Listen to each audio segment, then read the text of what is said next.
Hello, and thanks for tuning in. So I'm just jumping into it here. Today's video is going to be a little bit different than the other videos that I've been sharing. Honestly, through doing this, I've been sort of trying to figure out, like, what am I doing here? How am I supposed to approach this? Because to be honest with you, I've been waking up every morning at 5, riding my bike into this local nature preserve to shoot these videos. I've fallen in love with this spot, and it's just felt like something where I've felt sort of guided. I don't know any other way to explain it other than that it's almost like there's been a voice because for a long time I've been just saying, what am I meant to do? What am I meant to do?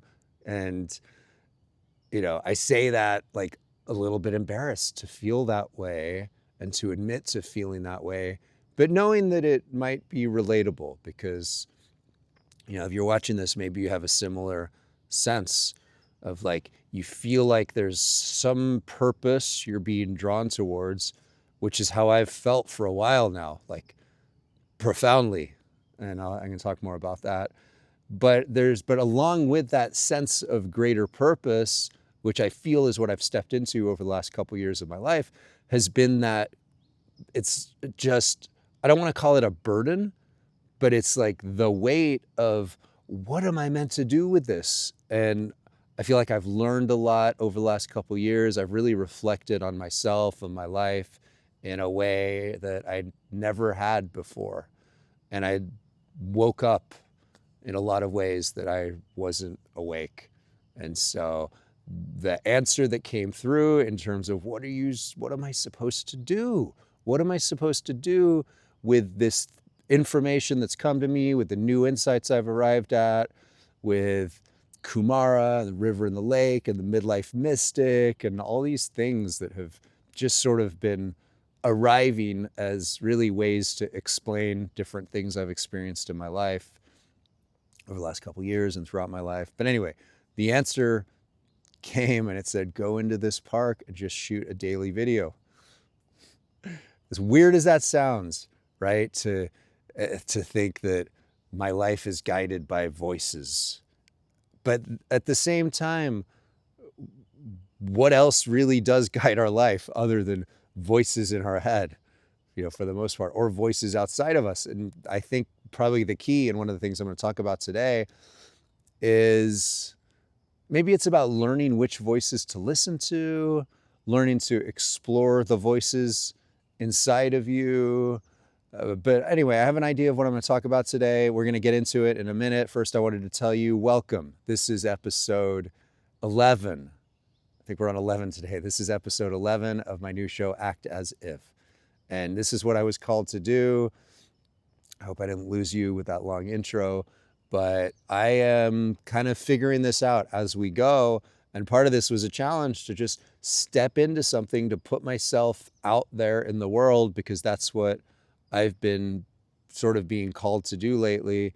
I'm being pushed, almost like I'm being pushed out of the nest, to say, get out there, get out in the world and just talk and stand up and talk and imagine that there's an audience, which is weird, but we're going for it here. And, imagine who's going to most benefit from the things you have to share and who they are, and just share and trust that it's going to come through you. So that's sort of what I'm doing here. It's an act of trust, and it's an act of trusting that what is meant to come through is going to come through, and that there's something valuable in this for you, even if I don't know exactly what I'm going to say, and that it will get more refined day after day. So if you're here now, today, it's only day 11, I hope that I end up doing 1,000 of these, and that by 1,000 or even by 20 or 30, it's way more fleshed out than it is here, way more enjoyable to watch. And anyway, I don't want to ramble, but this is episode 11 of Act As If. And Act As If is a show about learning to trust yourself again, which is what I'm doing here. I'm learning to trust myself. I've had a long life journey that really led me to distrust myself, led me to distrust my opinion, my perspective, my point of view.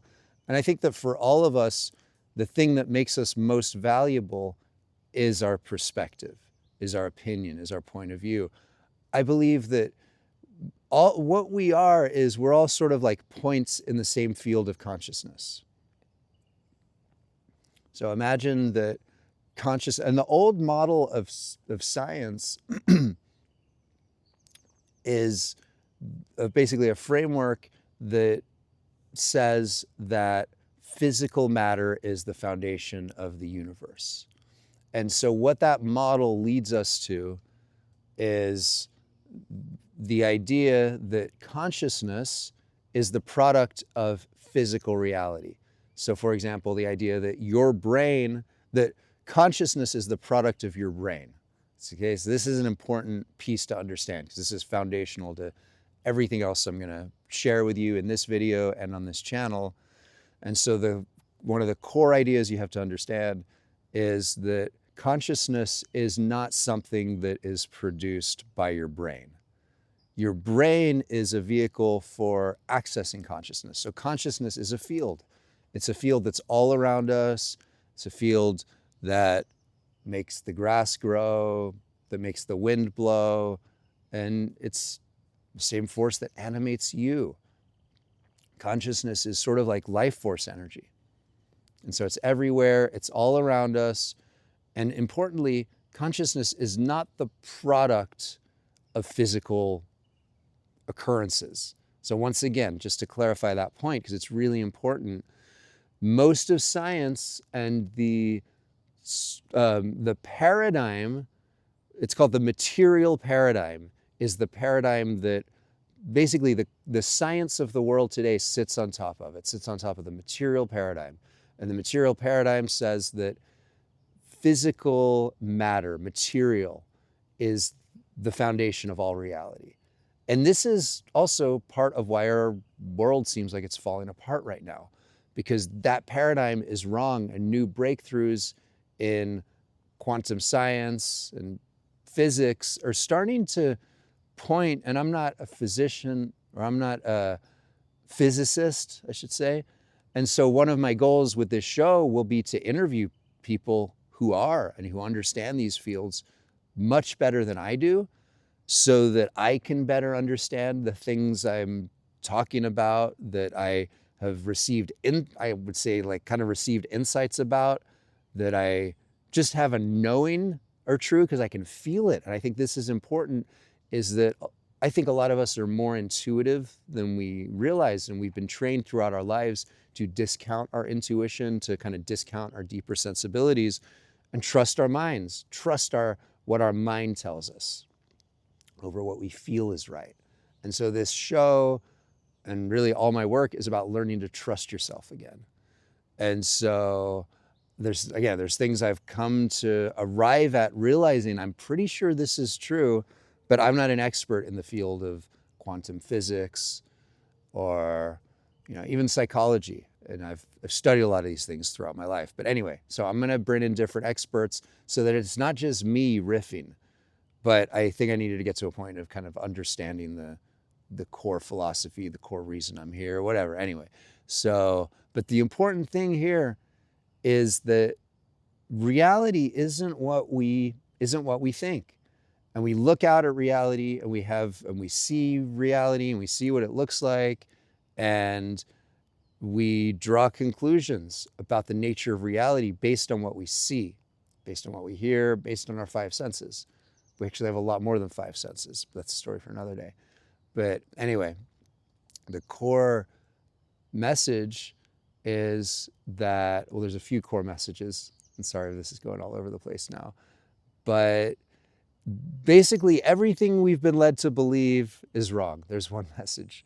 The way we interpret reality, the way we've learned to perceive reality, is not exactly correct. And at the core of that is this idea that we sort of came up in the world under this understanding that material was the foundation of everything. And the latest breakthroughs in quantum physics are starting to demonstrate, and have been demonstrating for a while, that actually physical matter is not the base of all reality. The base of all reality is actually consciousness.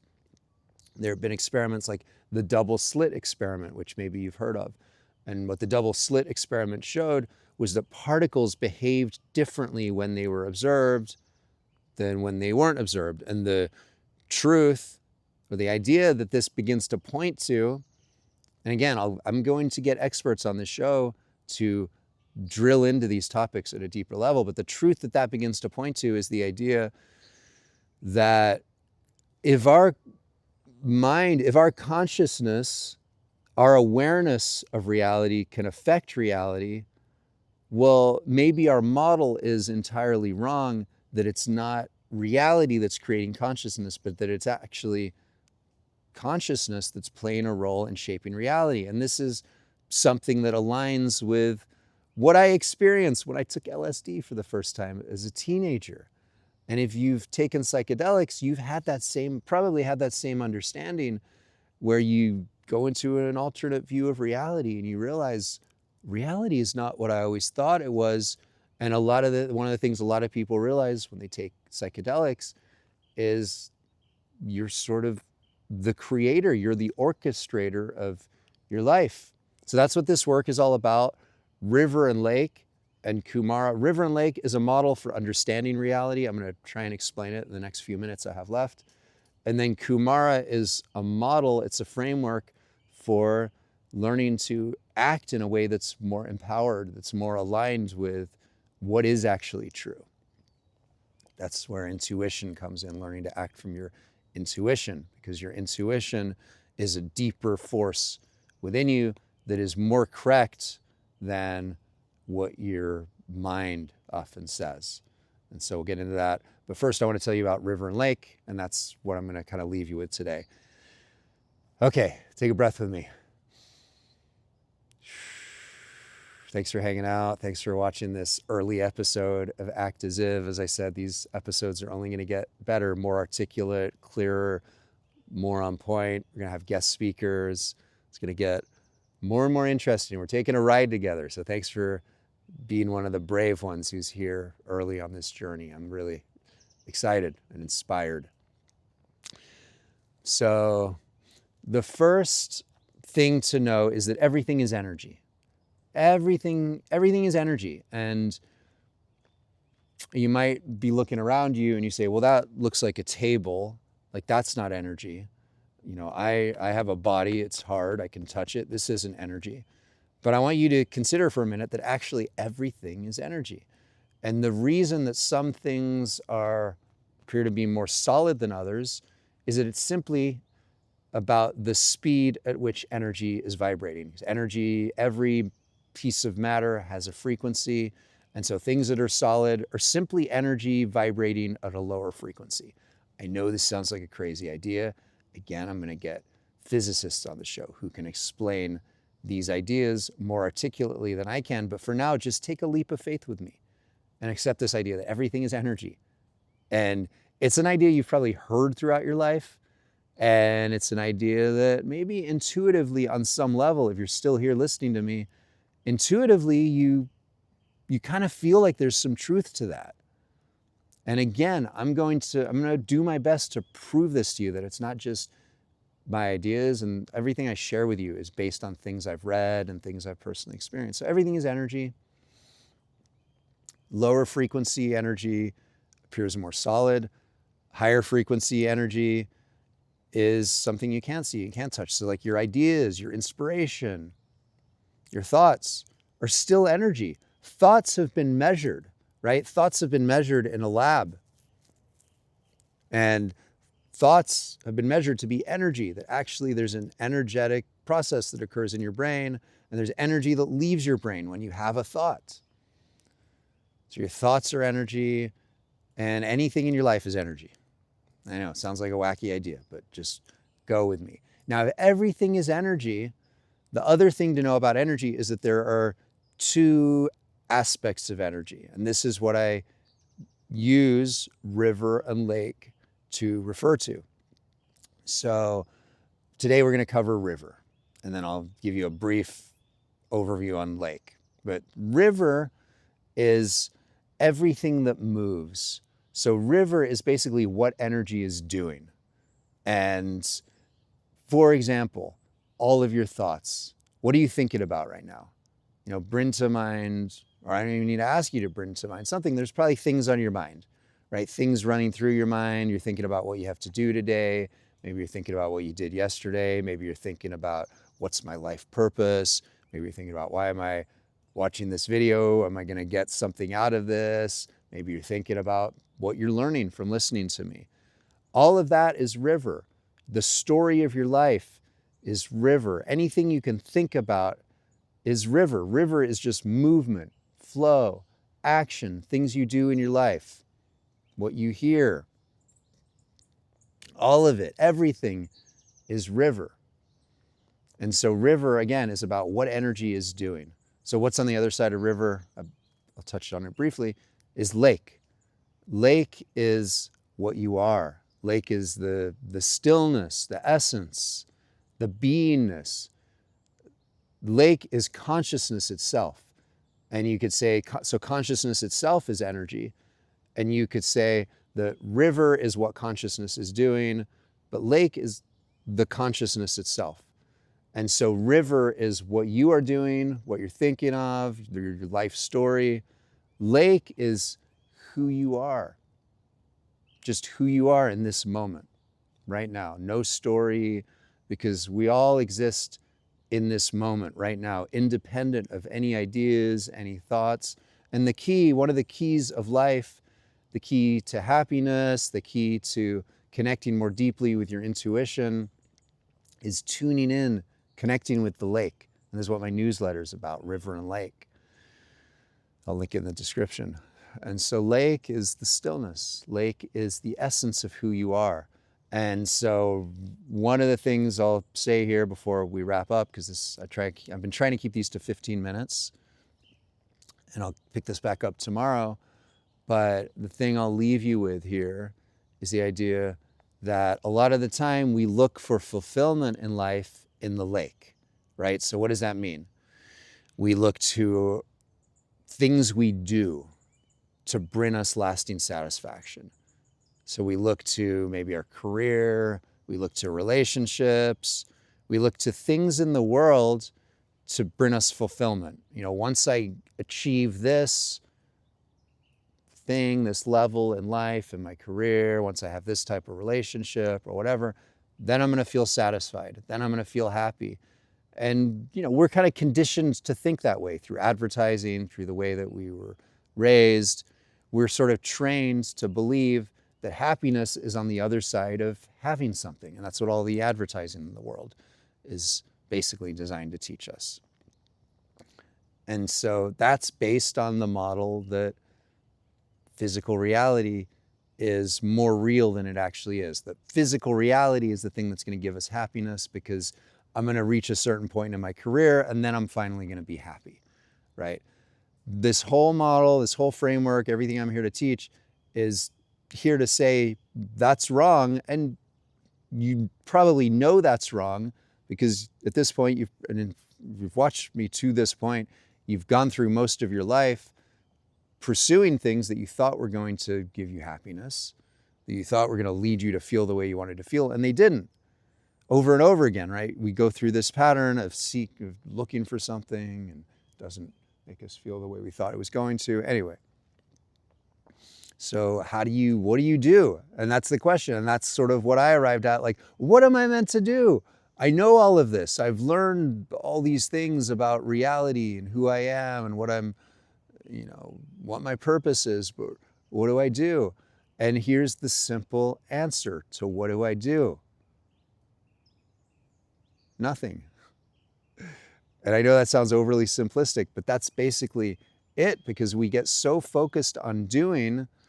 And the key to arriving where you're meant to arrive, the key to getting the insight you're meant to receive, the key to literally your whole life is found not in doing. And I know this sounds like an age-old cliche, and it is. And it's really, all this is another way of talking about things that you've already probably spent your life studying and understanding from different perspectives. So all this is a different perspective.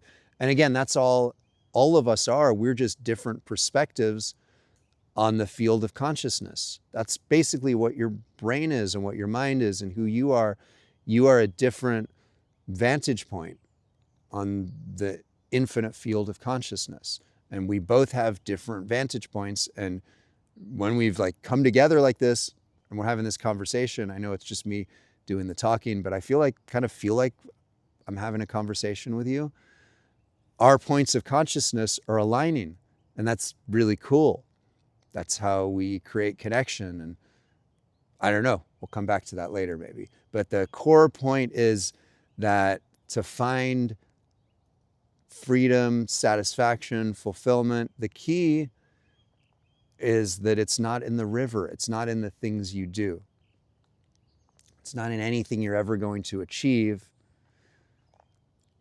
It's in your beingness, for lack of a better word. I think Eckhart Tolle uses that word. The last thing I'll leave you with is I refer to Eckhart Tolle a lot. I think he's one of the wisest enlightened masters on earth. I love Eckhart. I got to talk with him once, and it was a really cool conversation years ago. But Eckhart says how whatever you are going through, and this is for if you're navigating something difficult, if you're navigating a challenge in your life right now, you're navigating a challenging circumstance, and maybe that's why you've been here listening to me for 20 minutes, is you're going through something painful or something difficult, and you feel like there's something in what I'm sharing that could be helpful for what you're navigating. So this is what I'll offer you, and it comes from Eckhart, and it relates to everything I'm going to teach or be teaching. And Eckhart says, whatever you are going through, you're going through it in order to help you awaken. What does he mean by that? He means to awaken to the truth, to awaken to your true potential, to come out of the illusions about physical reality. And then he goes on to say, how can you know that is true? Because it's the experience you're having. So Eckhart Tolle, and I agree with him, believes that our whole point for existing is to awaken. Just like a flower blossoms, your goal in life is to blossom. And for you, that means becoming fully self-actualized, fully aware of yourself, fully out of the matrix and the illusions that have maybe imprisoned you throughout your life and have imprisoned me. And so the point of that is, this is what I'm going to leave you with, if you're going through something hard, if you're navigating a challenge in your life, it's easy to get hung up on the river. And the river is all the thoughts. I should have done this differently. Maybe I should do it that way. Maybe this is how I should approach it. Oh gosh, I'm such a whatever for having ended up in this situation. I'm not smart enough to get through this. All the thoughts, right? And then trying to figure out, what am I meant to do? What am I meant to do? All of that is river. And so what Eckhart teaches us is to embrace whatever challenge you're moving through as an opportunity to awaken. Because through the challenge that you're navigating, if you stop trying to figure it out, stop trying to use your analytical mind and just be with whatever you're going through, stop trying to like make it be over or get through it, and instead embrace it and realize it's all just energy, and it's trying to teach me something, and it's an opportunity to awaken. So I want to invite you to see your life that way, to see whatever challenge you're navigating that way, and see if you can arrive at the lake. And what that means is just being with whatever's going on in your life, with whatever's challenging you.